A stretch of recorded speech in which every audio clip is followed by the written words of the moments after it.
Testing. Yes, thank you. We are live. Welcome, everybody, if you can hear me above the dancing and the singing, to this session on the global fertilizer crisis, implications for the transformation towards climate-resilient agriculture. We're living in a very critical time where prices for fertilizer, food, and energy are making fertilizer not affordable for many of the smallholders and many farmers generally in some parts of the world. At the same time, we know that fertilizer contributes about 11% of mitigation of emissions, greenhouse gas emissions globally. So how do we respond to the short-term needs of farmers while transforming the sector towards this climate-resilient agriculture that we need? Germany has been hosting the G7 presidency this year, and as part of that has an initiative called the Global Alliance for Food Security, where they're trying to coordinate an agile response to the unfolding food security crisis. So this side event is being hosted by BMZ, specifically to look at this question of, as we take these short-term measures, how can we leverage opportunities for system change towards climate resilience in the agriculture sector? So it's my pleasure to first welcome our speaker, State Secretary of BMZ, of the Federal Ministry Federal Ministry for Economic Cooperation and Development, Jochen Flassbart, for the opening statement.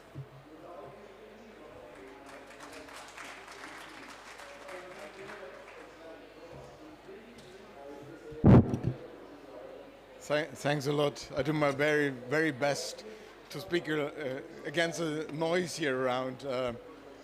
Being happy to be here at this event, and as has been mentioned, as presidency of the G7, we were facing, among the big number of challenges we are having anyway, another one with the Russian war against Ukraine and the pressure it puts onto the global food system. And one part of that is the sufficient amount of food channeled to our people around the world. We saw that the price increase, but also the simple amount of food availability caused a lot of pressure in a number of partnering countries in Africa, in Middle East. Also highlighting how unsustainable our food and agriculture system is at the moment, having the situation that many countries are dependent up to 80, 90 or 95% on food imports. So that's in the long run something we have to work on. Of course, we have to react on the spot as well, and that was the reason, moderator, why we created or initiated the Global Alliance for Food Security. It's operational now. It gets a lot of support. It causes a lot of interaction amongst actors. We just are putting the dashboard online, and that is simply to put all the information together to allocate our scarce resources in the best available way. Of course, the lack of fertilizers is also one of the urgent problems.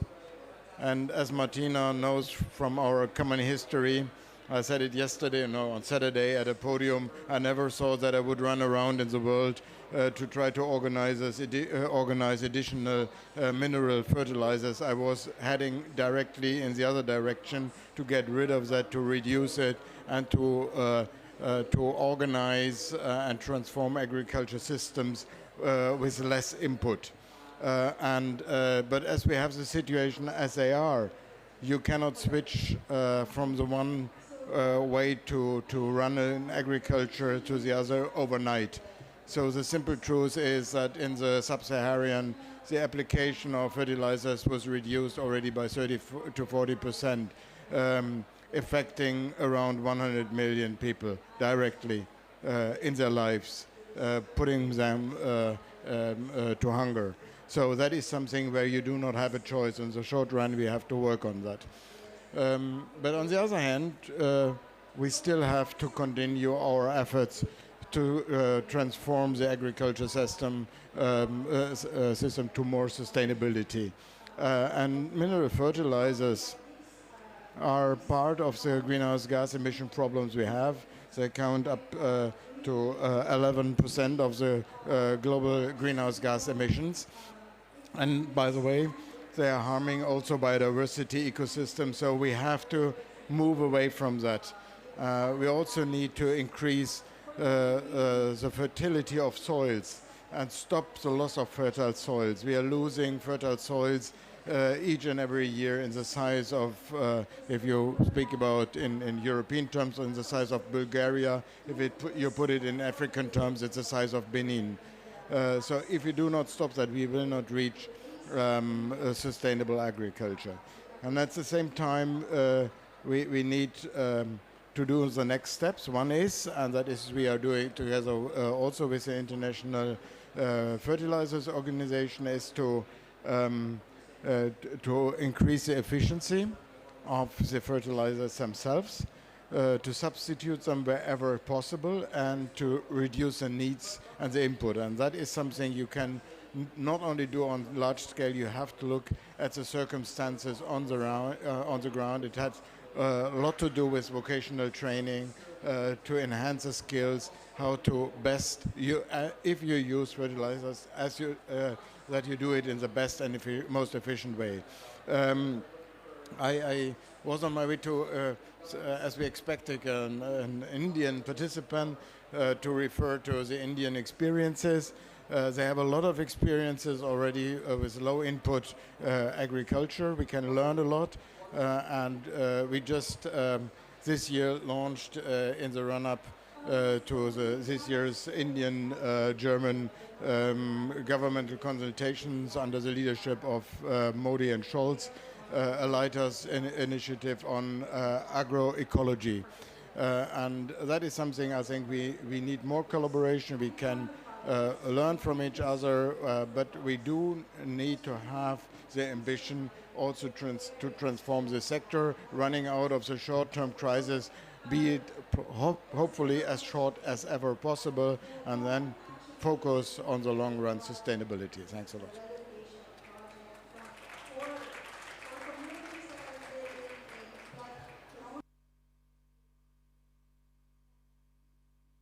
Thank you, State Secretary. So shortages in one of the most vulnerable parts of the world, and at the same time the need for the long-term addressing of sustainable agriculture and addressing land degradation. It's my pleasure to welcome our keynote speaker, Anthony Chapoto, the Research and Outreach Director of IAPRI, which is the Indaba Agricultural Policy Research Institute, and also Technical Chair of ANAPRI in Zambia. Please, Mr. Chapoto.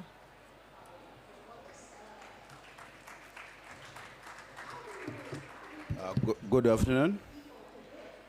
ANAPRI is Africa Network for Agricultural Policy Research Institutes. It's a consortium of think tanks in Africa, and we are helping the Africa Union organize the Africa Fertilizer and Soil Health Summit next year in June. If I can have the slides on the screen, please. I have only 10 minutes, so I'll try to be very, very quick. So let me begin by acknowledging some of the cooperating partners that we are working with. This is an Africa Union-led initiative, but supported by technical institutions. That is ANAPRI, formerly RENAPRI, the Alliance for African Partnership, AAP, and the IFDC. So in terms of my presentation, I'm going to cover 4 things. What is the progress that we have had since 2006 when we had the Abuja Declaration in Nigeria? What are some of the current issues for fertilizer and soil health in Africa? What are some of the mega trends that we see that we shouldn't be ignoring? And then what is the action plan? Where should we go? So essentially, in terms of the progress, we have seen that fertilizer use in Africa has been going up.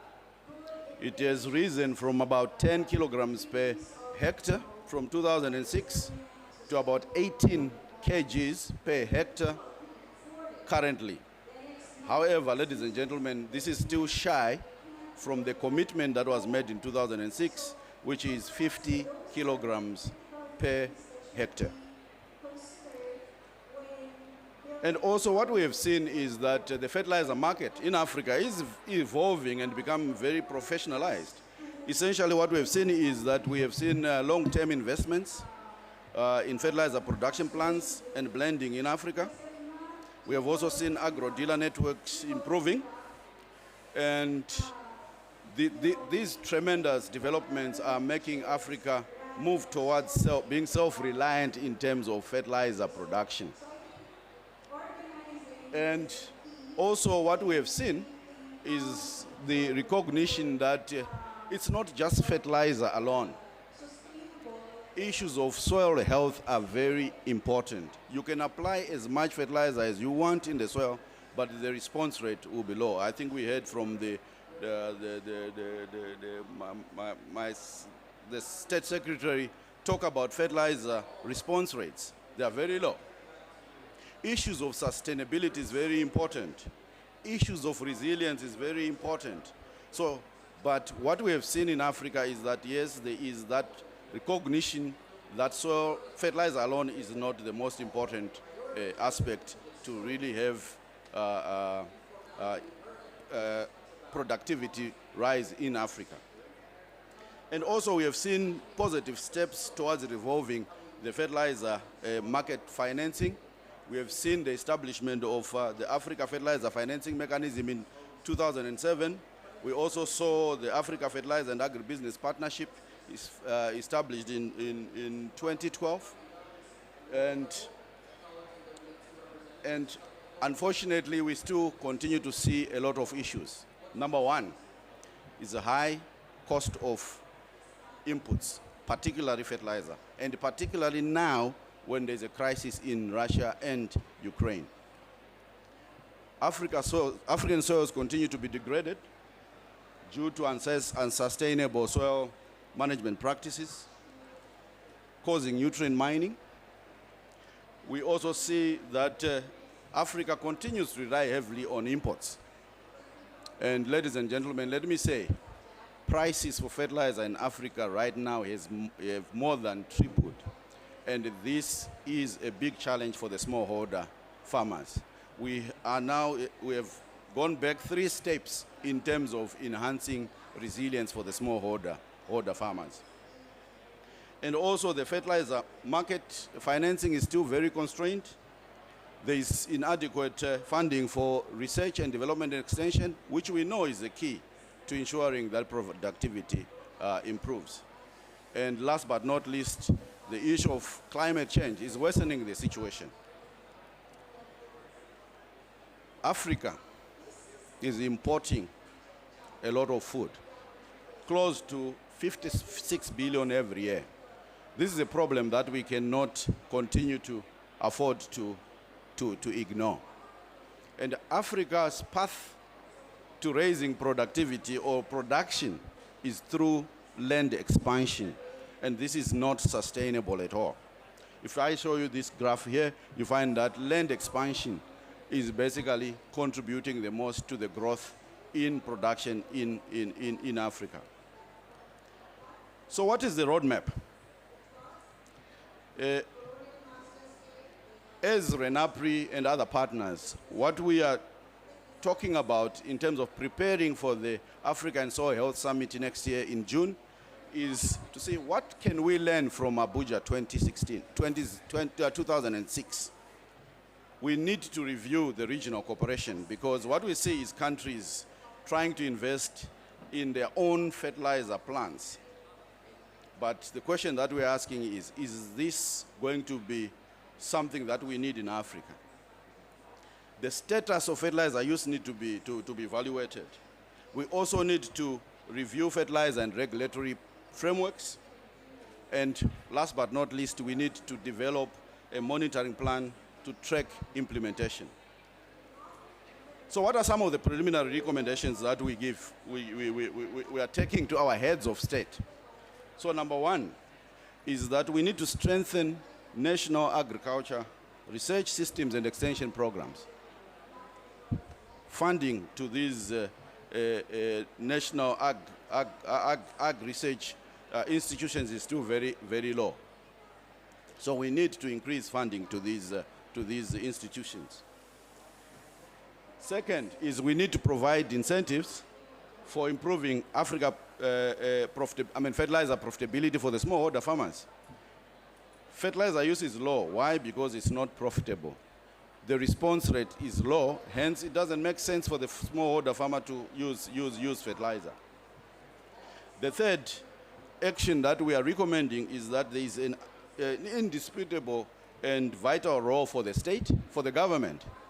But this role is in three parts. One, invest in infrastructure, that is irrigation, roads, and communication, so that we can be able to trade amongst ourselves in Africa. There is need to streamline regulations that impose unnecessary costs on businesses. And last but not least, we need to encourage competition and private sector investment in input marketing, particularly for fertilizer and seed. The fourth action that we are recommending to our heads of state is that it is important that we look at land tenure policies. Land tenure affects investments into long-term soil management practices. So we need to look at land tenure policies so that we can encourage farmers to make soil fertility enhancing investments on their fields. And this is the last one. We are saying there is need to encourage competition and investment in crop marketing. It doesn't make any economic sense to increase productivity, increase production if you don't have a market. So we are saying that fertilizer and soil health, very critical. But if we don't address issues to do with markets for the smallholder farmers, then we are not doing them justice and they will be less resilient than ever. So it's important to ensure that we encourage the development of markets. So we need to look at it as a system. The last slide here, let me say, the Africa Union is organizing an Africa Fertilizer and Soil Health Summit in June 2023. And it's likely going to be in Senegal. But this summit won't happen unless we work together. So there are three things that my colleague from the AU has requested me to deliver to you. Number one, resources are needed and all stakeholders need to come together to co-create solutions and ownership of the action plan. And also there is high-level political support that is required at national, regional, and continental level. And last but not least, to the research community, it's important that we generate evidence so that the next Africa Fertilizer and Soil Health Summit is evidence-driven. Ladies and gentlemen, when you wake up in the morning, what do you see in your mirror? It can be done. Thank you.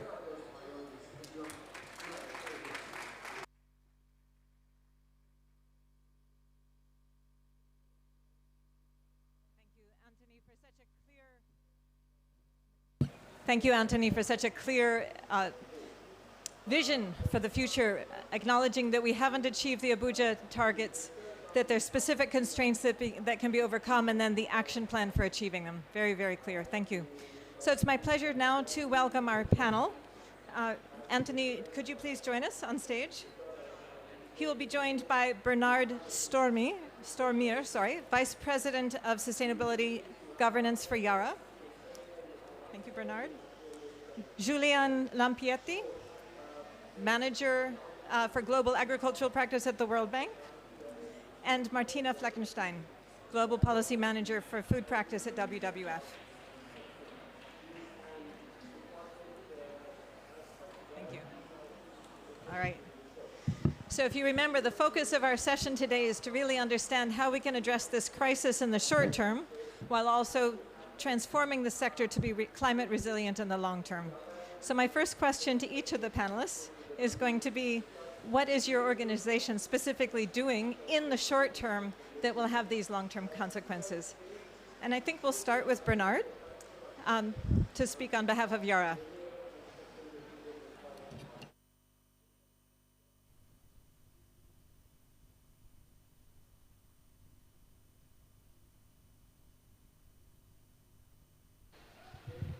Now?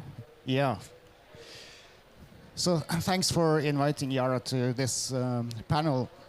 Before starting to talk about Yara as a company and our actions, I just want to give a little bit of context.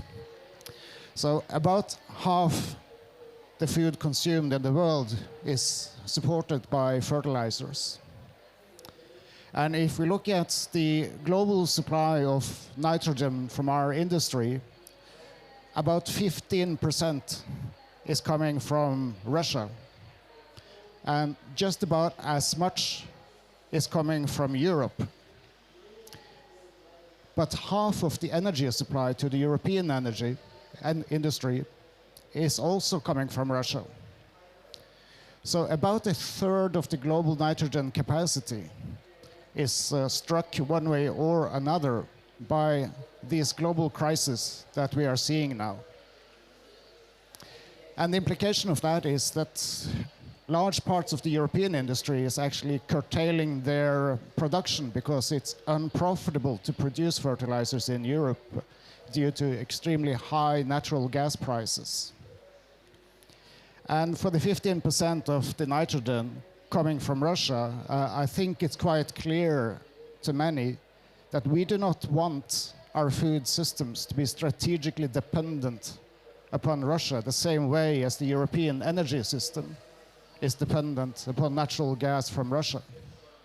So this is a part of the challenge that lies ahead of us, and the energy prices and the supply disruptions are the key drivers for the extremely volatile prices that we are seeing in the fertilizer markets. Just to illustrate another point, we closed down parts of our European production in August. At that point in time, it cost us about $2,000 to produce 1 ton of urea in Europe. The global market prices was $800.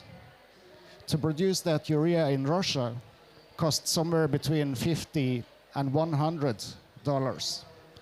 And it's quite a poor starting point to see that the Russian industry is tremendously profitable, driven by the energy crisis, which is to a large extent created by Russia itself. So that gives a bit of a strategic backdrop to the volatility and the price increases that we've seen in our industry over the past year and a bit more than a year, actually. Energy prices were extremely volatile even before the war in Ukraine.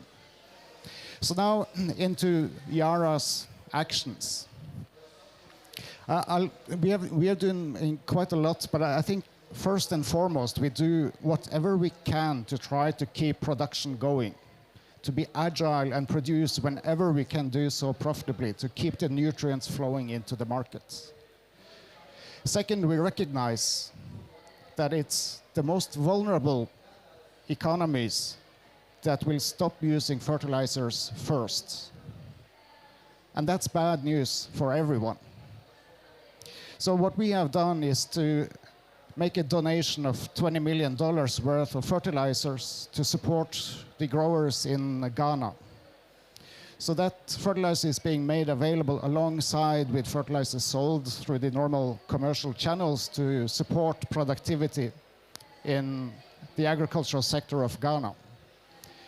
And whenever and wherever we can, we ask that other companies do similar actions to support other vulnerable economies.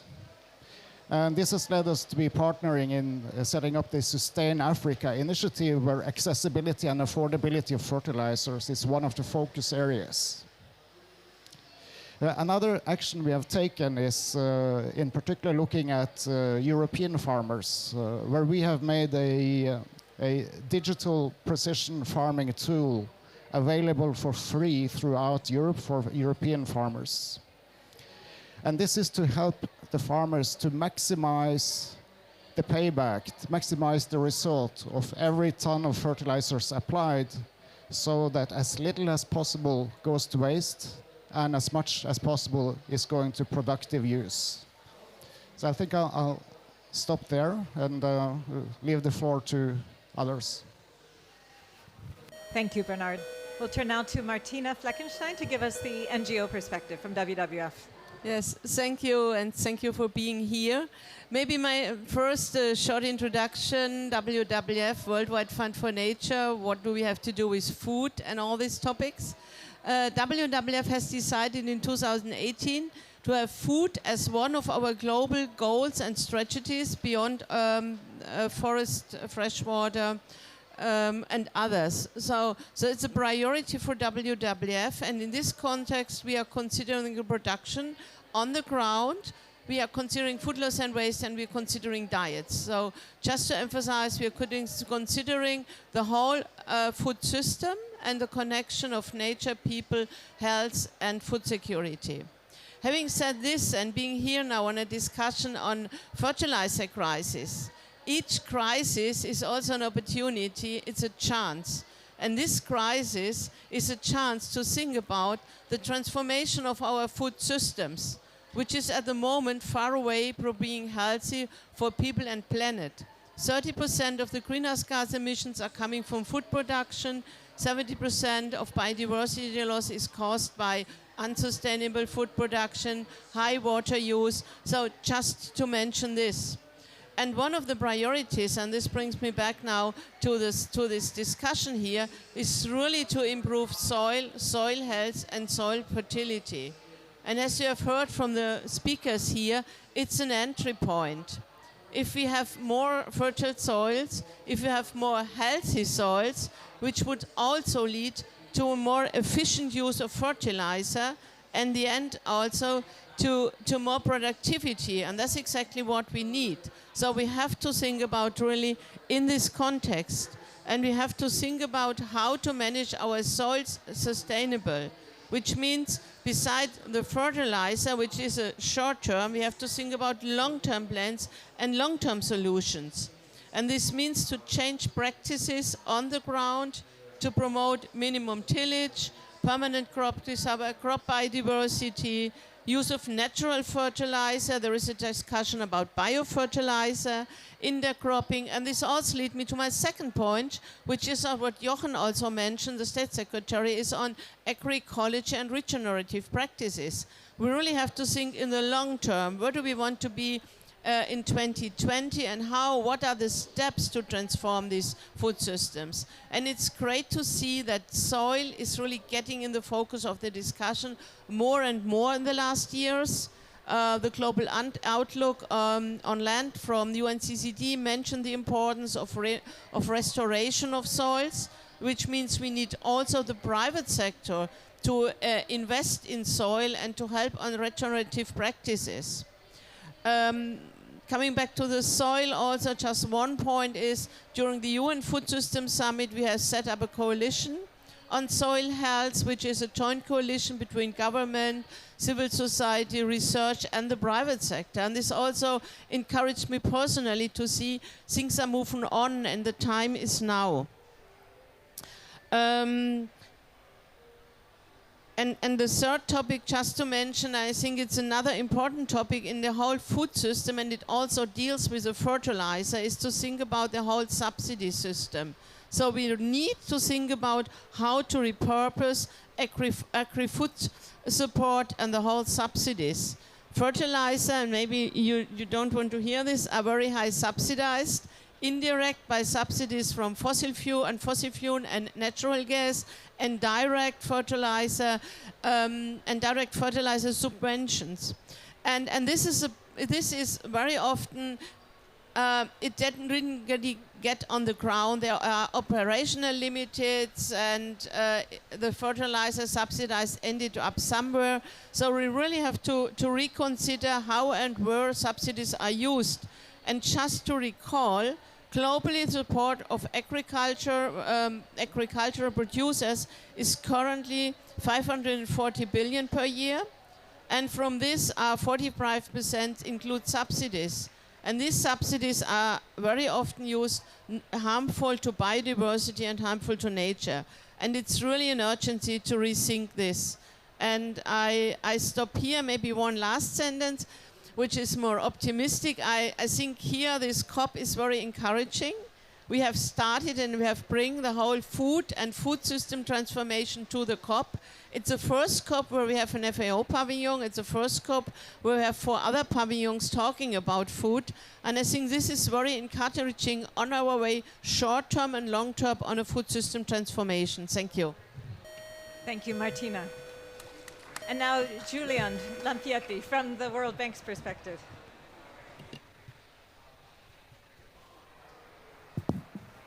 Hello, everyone. How's your day going so far? Good. So I'm Julian Lampietti from the World Bank.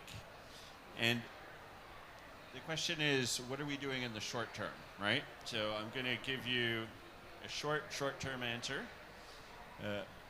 Essentially 3 things. One is through a $6 billion program that the IFC has put in place, we're making sure that traders have access to liquidity when they're facing credit crunches in the current market conditions with interest rates going up, so that the supply chain can keep functioning. And I think a very important point here is fertilizer prices started going up very quickly at the beginning of COVID. And then they continued to go up after Ukraine, but they weren't stable before Ukraine. So part of what we're seeing is a tightening in macroeconomic conditions, a depreciation of the dollar, and giving the traders that are in the system access to liquidity is very important so they can continue to deliver the product to the farmers. Second, the IMF has a special food shock window that it has made available to countries that are facing balance of payments issues when they're having difficulty with their depreciation and currency issues. So while we're not advocating to subsidize fertilizer, we do understand that the government has to intermediate and they can access funds through this IMF shock window. And third, the World Bank has put together a $30 billion program since April 2022 that we expect to roll out until June 2023.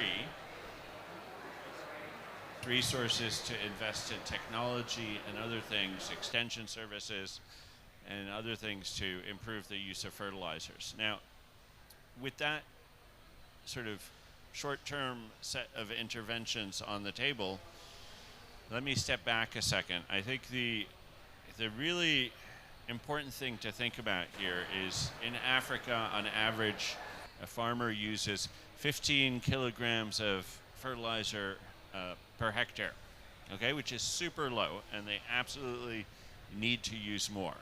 The world average is about 150 kilograms per hectare. Now, there's a couple of countries out there, not to be named here, that are using 300 kilograms per hectare. And to solve this particular problem we're facing, all you would need to do is reduce the ones that are using way more than they should be by 10%, and you'd have enough for everyone else to increase their use. So trade is a critical element, and education. You know, fertilizer is a private good. It is excludable and it is rival, right? So, and it produces negative externalities. 50% of the fertilizer applied washes into the waterway, goes into the atmosphere. So, you know, we got to think about this problem. If we start subsidizing fertilizer use today, we're contributing to these environmental externalities, we're contributing to climate change, and we're driving up the price of fertilizer further. Because if you start making it cheaper, people will start consuming it more, and it'll raise the price. So we really, really want to think about the situation. And, you know, I believe in education and, you know, giving people an opportunity to understand what fertilizer is about. And I believe in getting the market to work here so that farmers can receive fertilizer at a decent price where they have incentive to use it properly.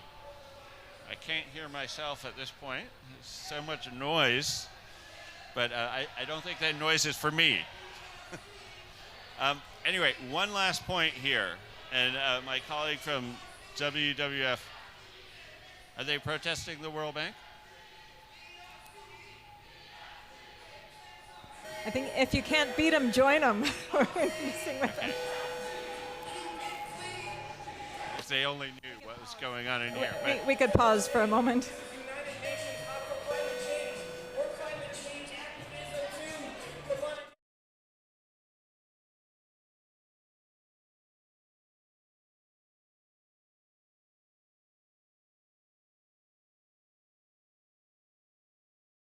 Today, the world spends close to $800 billion a year supporting food and agriculture. Every year, that's what governments are spending. Yet, we're a leading source of greenhouse gases, of loss of biodiversity, bad diets, bad jobs, so on and so forth. I mean, we've all talked about it here. Only 30 cents on the dollar of that 800 billion is actually getting to the farmers themselves. And so why not figure out ways to redirect some of that money into the farmers' hands, and then they can go and buy the fertilizer and get that market to work. Thank you. Thank you very much, Julian. Okay. So we will return to Anthony as our last panelist to answer the question, what can we do in the short term? What are you doing at ANAPRI to address this in the short term? Thank you very much. I mean, I can't resist responding to my colleague from the bank, just to say Africa has so many small holder farmers, millions of them. And the challenge to solve their problem is also very enormous. And as you indicated, I think we need to raise fertilizer use. It's important. But however, fertilizer is not just the solution. There is need to think about the soil health issues. What is RENAPRI doing with its partners? We come from a community of evidence generation to guide policies. So we are helping the Africa Union prepare for the Africa Fertilizer and Soil Health Summit next year. We are working on 3 areas. The first one has to do with farmer economics and risks in terms of raising fertilizer use profitability, because we understand that when it's not profitable, farmers won't use fertilizer or won't even invest in soil health management practices. The second area that we are working on is the mega trends. You see, there are lots of opportunities in the world currently. Yes, there is crisis, but population is rising. That means we need to increase food production. You see incomes are rising. That means there is demand for more food. And we need to be worried about what is happening in the world and also see to it that this is an opportunity that we can take as Africa, because we have, I think, if my statistics are right, 60% of the arable land in the world. So we want Africa to be ready to be able to feed the world. Last but not least, I think the third area has to do with issues to do with policies and regulations, because we want private sector to be engaged in resolving the problem. It's not governments alone. Government doesn't have resources that are enough to resolve our problems, but we need to have policies and regulations that can crowd in private sector. And also we are supporting the Africa Union to write the fertilizer and soil health action plan for the next 10 years after the summit, as well as monitor, track, and evaluate the action plan. Thank you. Thank you, Anthony. So I have 2 quick follow-up questions, and anybody can answer these. The first is, I've heard about injections of private capital or multilateral development capital to address the short-term crisis. What is the role of the private sector in supporting long-term transformation? Anybody here? 1 sentence. Yeah, just 1 sentence. I would point at innovation and implementation. Excellent points made by everybody. Soil health, efficiency of fertilizers, looking at regenerative agriculture as solutions. We are engaging on that.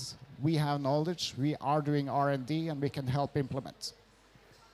Very much. Yeah, Julian. I would say two things. One is helping farmers become more efficient in the application of fertilizer and providing them with the right kind of fertilizer in the right place. And two, investing long-term in new products that can change the way and the footprint of our fertilizer industry. Thank you. Okay, another one-sentence question, hopefully. Julian, you mentioned trade and that we don't have a good balance of fertilizer, with some countries having too much and some countries not having enough. What is the one action we need to rebalance that? I'm not sure I have a magic bullet there, but the thing that always stuns me is, you know, Africa is a net exporter of fertilizer. People don't realize this. Between Nigeria, Morocco, and Egypt, they are exporting fertilizer all over the world to other countries. And we keep hearing about the shortage in Africa. And, you know, I don't know what the solution is, but it seems to me like a lot more trade between the African countries would be a good step in the right direction. Okay, and now third question, because we have time. Those were nice and short. We've noticed that a lot of farmers who've not been able to afford fertilizer are relying more on organic inputs. How can we scale up some of these practices that farmers are now using to be able to have a better balance between the organic and the mineral fertilizers? One sentence from anybody. Yeah, please, Anthony. Hello. In terms of trade, I think we need infrastructure development in Africa. Then we can increase trade. In terms of raising the organic fertilizer used, we need to maybe have incentives for the larger farmers to grow cover crops, because the smaller guys cannot do it in the short term. They don't have enough land to do it. Yep. So I think we need to provide incentives for slightly larger farmers to do it. Thank you. Okay, Martina next, and then Julian. Yeah, you still rely on the incentives. I think it's very important really to build up extension service so that really farmers understand how to deal with soil, how to get organized. And I think this is a huge gap, and we have to invest really in the small one. And very often you don't need the big money, but the money has to come, or the support and the knowledge sharing has to get to the farmers. And that's where a global organization, but also where the private sector could step in. I think that could be a major step forward. Yeah, thank you. Julian? Oh, Bernard, yeah. Bernard, go ahead. Farmer incentives. So we help US farmers gain revenues from sequestering carbon into their soils. But they have huge farms and they are technologically quite advanced.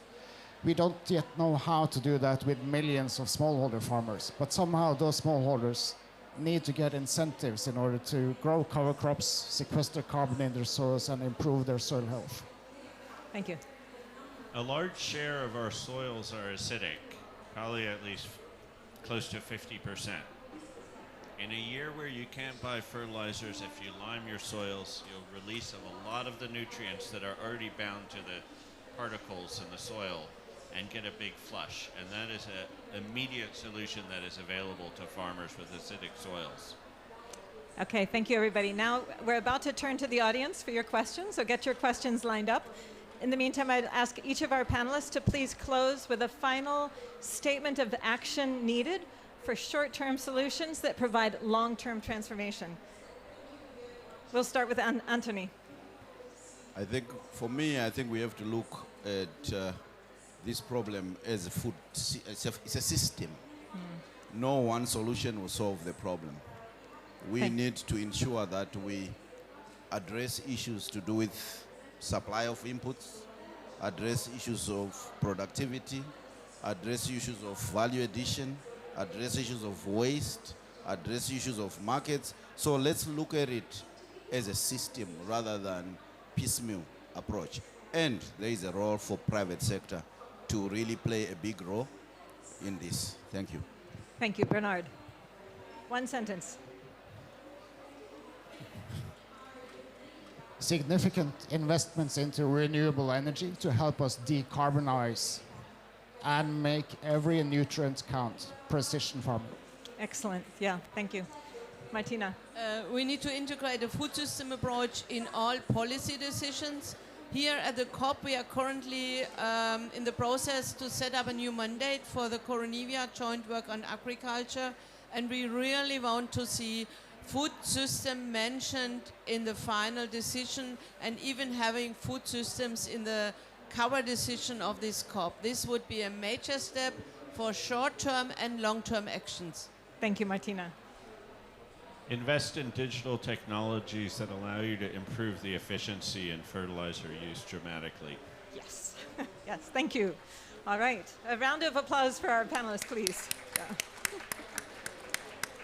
And now to our audience. We have about 10 more minutes for questions. Let's see.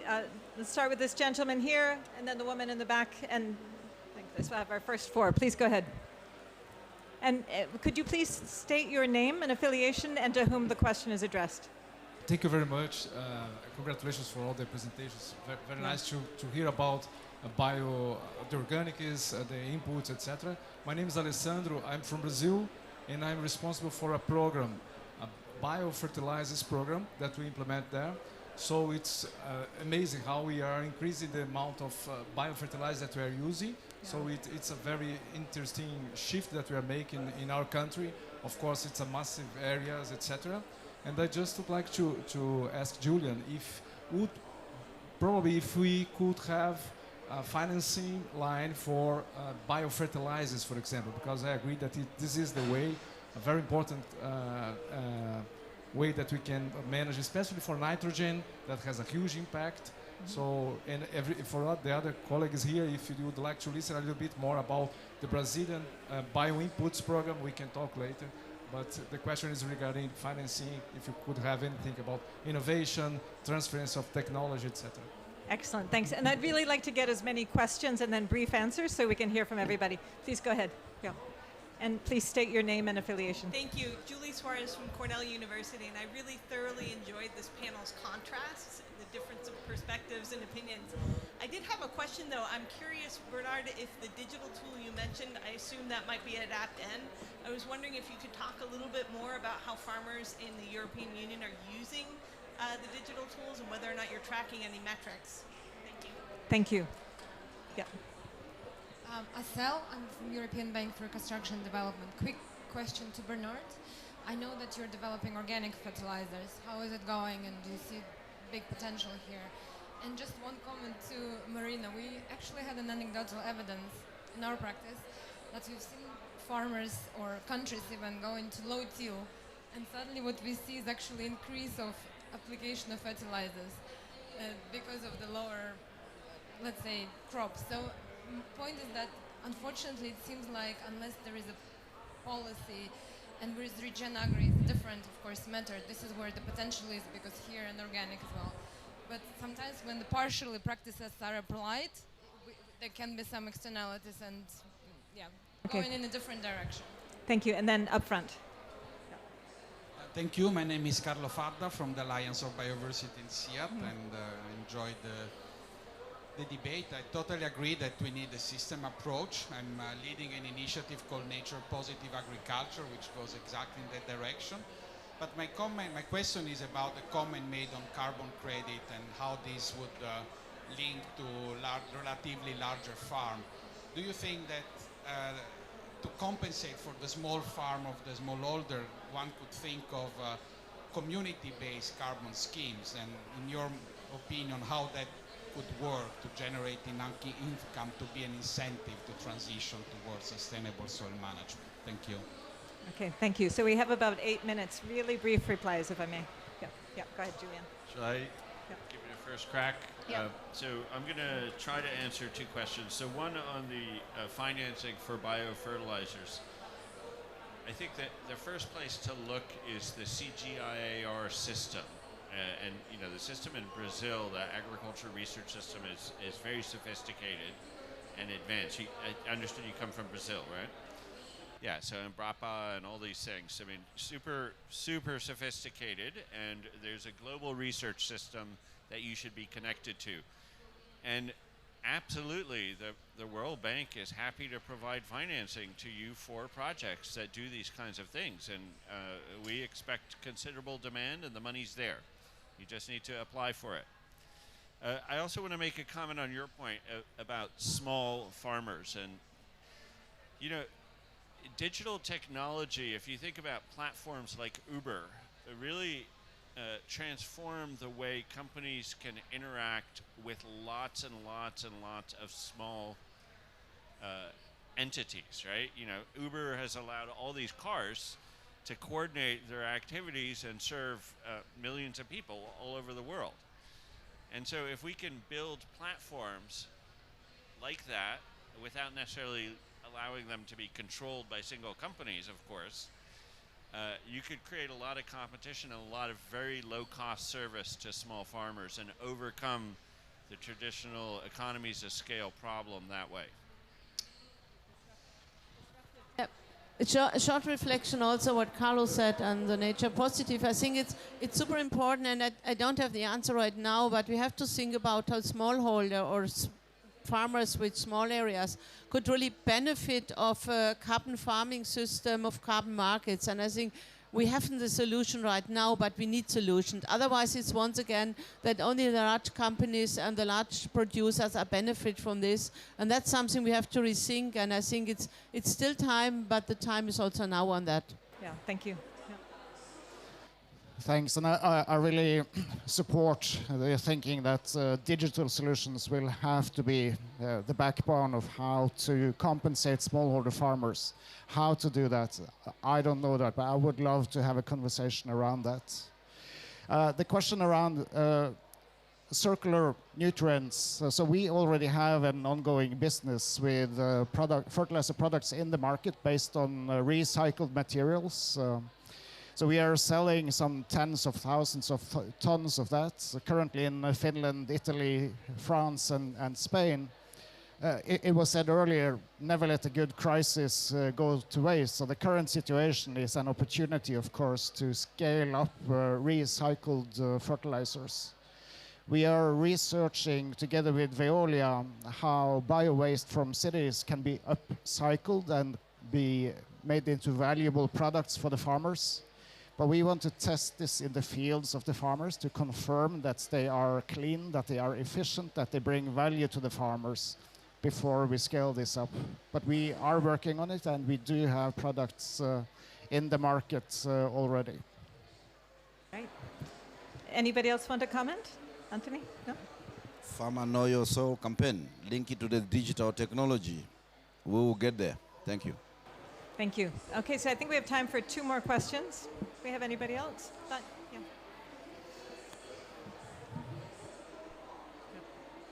Thank you so much. I'm François Jacob. I'm the United Nations Resident Coordinator in Serbia. I have 2 questions. One is on the fertilizers. I've heard now for 15 years about the subsidies to fertilizers. So which button should we continue to press so that we stop hearing about the subsidies for fertilizers? Because it's ongoing. I don't know if you have that answer. And the second question is, what sort of accountability mechanism there is vis-à-vis the private sector, the producer of these fertilizers? Is there any sort of initiatives related to that? And then my third question to you, you mentioned there are a few countries that are using 300 metric tons per hectare, yeah? 300 kilos per hectare. So I'm thinking the extension services should be in these countries more than in any other countries, because obviously there is a lot of knowledge sharing that needs to be done for these countries as well, shouldn't there? Thank you. And there's one more question behind you. Please, sir. Yeah. Hello, Nasser Al-Attiyah from the state of Qatar, agribusiness researcher for the Ministry of Environment. And the question I have is a little bit more general, and it's in terms of like the definition of food security. In order for a country to be considered food secure, should the focus lie on... Oh, can you hear me now? All right, much better, all right. In terms of food security, the very definition of food security for a country to be consider itself that, should the focus lie on like the global markets, strengthening the global import and export, or should the strengthening happen internally and especially for Qatar, which can't produce as much as people like from like Africa or wherever, but to like strengthen their own agricultural technology production, work with other like research groups from the outside. Like, what would be a better way to implement focusing on food security? Thank you. Excellent question. Any of our panelists would like to respond? Any of the four? Yeah, Anthony? Yeah, maybe let me touch on the one on fertilizer subsidies. Unfortunately, the cost of fertilizer in Africa is very high and not affordable for the small farmers. That's why you find governments want to subsidize fertilizer. Unfortunately, I think the way they implement the subsidy programs is not very efficient. So I think that's where we need to resolve there. And also, the subsidies should also be focused on other non-inorganic fertilizers inputs. Maybe giving incentives for soil health management practices, for example.